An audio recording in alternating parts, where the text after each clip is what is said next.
Hello, this is Mark Bremer. In this tutorial we're going to look at a very easy to do shader trick to create a volumetric lighting environment for interior objects. The image you're looking at here is not mine. It was created by a fellow Carrara user, Jedi Padawan, and they had a question about how you create believable light rays inside of a room. She has I believe it's a she, sorry if it's not, has a HDRI map outside the scene and wants that to be able to be visible through the window.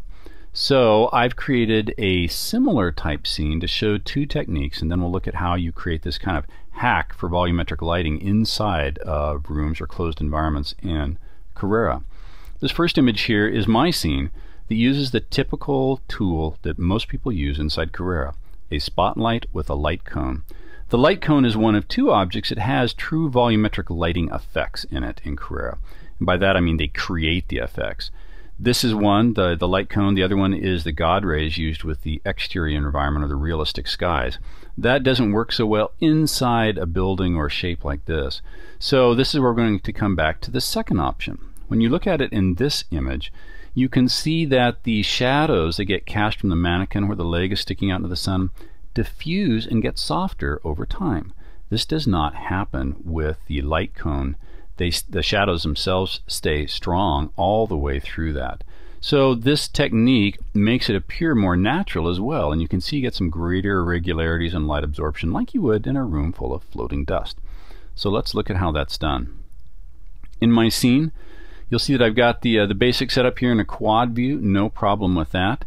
But you'll notice that I've got a mystery box highlighted right here, and if you look over into my properties palette and the information over here on the right side, I've got a box labeled environment, and this is how this is done. And one thing really important to note is that this box is creating our volumetric lighting inside of this room. If you put a bulb light in here, the bulb light will automatically have a glow.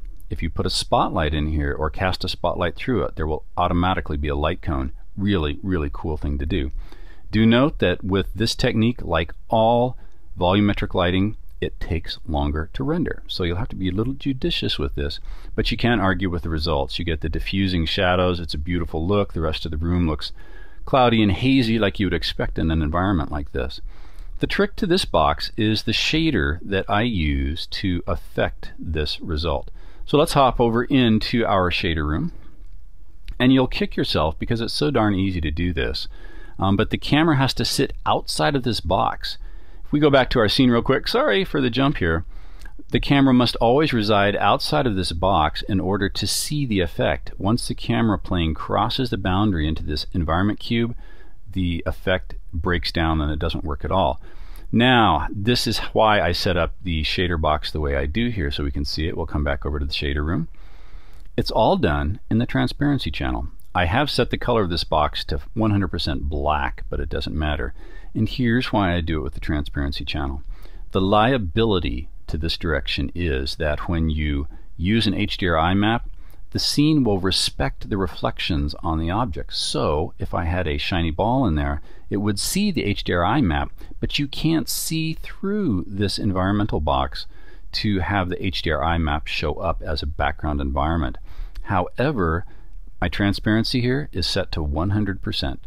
And what that means is in the G buffers or the alpha mask, Carrara will recognize that the camera cannot see this because it's 100% transparent. Therefore, the alpha map will give this perfect little opening that you can go ahead and use to highlight and in Photoshop drop in the background of your choice. Really fast, easy thing to do. Okay, what makes this thing work? We have the absorption set to white, which is kind of standard for working with this tool. I've got the in-scattering set up to this kind of nice warm sunlight color, very light and yellow. The numbers here for the maximum depth, you don't need to have it cranked up to 8. I just left that at the default, and I left the attenuation at the default. One thing that you do have to do is turn on the absorption with this checkbox. Because I have my scene built at the medium size, that means that the square area here in the assembly room is 30 foot by 30 foot. So I just set up the full attenuation distance to 30 foot as well. The number you're going to have to play with is the in-scattering strength.